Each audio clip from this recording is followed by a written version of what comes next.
ഈ മൈതാനത്ത് പട്ടാപ്പകൽ ഇവർ ചെരുപ്പ് കുത്തികൾ കാണിക്കുന്ന നിഷേധിത്തരമാണ്.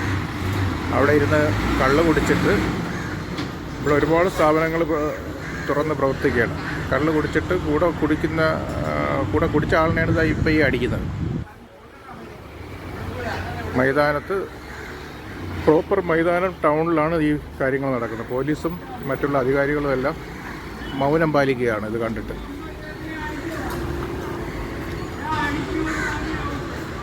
ഇതാണ് മൈതാനം. നമ്മളെ SBI ബാങ്ക് ഇതെല്ലാം ഉള്ള ഈ ഒരു ഇത്രയും ആൾക്കാർ നടന്നു പോകുന്നതും ശിവഗിരിയിലുള്ള തീർത്ഥാടകർ, പാവനാശം, ഫോറിനേഴ്സ് എല്ലാം പോകുന്ന ഈ ഒരു സ്ഥലത്താണ് ഈ പട്ടാപ്പകലവർ വെള്ളം അടിച്ചിട്ട് ഈ കോലാഹലങ്ങൾ കാണിക്കുന്നത്.